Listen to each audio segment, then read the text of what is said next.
നമ്മുടെ അടുത്ത ട്രിപ്പ് ദേ ഈ ലൊക്കേഷനിലേക്കായാലോ. ഇത് ടൂറിസ്റ്റ് സ്പോട്ടൊന്നുമല്ല കേട്ടോ, ഇതൊരു റെസ്റ്റോ ബാറാണ്. നിങ്ങളൊന്ന് ഞെട്ടിയോ? അതായത് ഫോറസ്റ്റിൻ്റെ ആംബിയൻസിൽ നിറയെ വാട്ടർഫോൾസ് ഒക്കെ സെറ്റ് ചെയ്ത് ഒരുക്കിയിരിക്കുന്ന ഒരു കിടിലൻ റെസ്റ്റോ ബാർ.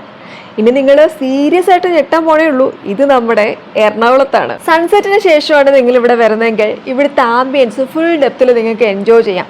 അത് മാത്രമല്ല, ഹോട്ട് ഡ്രിങ്ക്സിനൊപ്പം നല്ല അടിപൊളി ക്യാൻഡ് ഡിന്നർ നിങ്ങൾക്ക് എക്സ്പീരിയൻസ് ചെയ്യാം. ഈ ഒരു റെസ്റ്റോ ബാറിന്റെ സിറ്റിംഗ് ഏരിയ ആണ് ഇത്. ഇവിടെ ഇരുന്ന് എങ്ങോട്ട് നോക്കിയാലും നമുക്ക് വാട്ടർഫോൾസ് കാണാം. സാധാരണ റെസ്റ്റോ ബാറിനെ അപേക്ഷിച്ച് ഇവിടെ ഒരുപാട് ഫാമിലീസ് വരുന്നുണ്ട്. അങ്ങനെ ഞാൻ ഇവിടെ കംപ്ലീറ്റ് കറങ്ങി നടന്ന് എല്ലാം കണ്ടതിന് ശേഷം ഫുഡ് ഓർഡർ ചെയ്യാമെന്ന് വിചാരിച്ചു.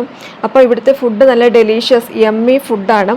അങ്ങനെ ഈ ഫുഡൊക്കെ കഴിച്ചതിന് ശേഷം ആണ് ഞാനൊരു കാര്യം ഓർത്തത്. നിങ്ങളോട് ഈ റെസ്റ്റോ ബാർ ഏതാണെന്ന് ഞാൻ പറഞ്ഞില്ലല്ലോ. ഇതാണ് സംഭവം, ട്രോപ്പിക്കൽ ട്രിപ്പ് റെസ്റ്റോ ബാർ. ഇത് എറണാകുളം നോർത്ത് പരവൂരിലാണ്.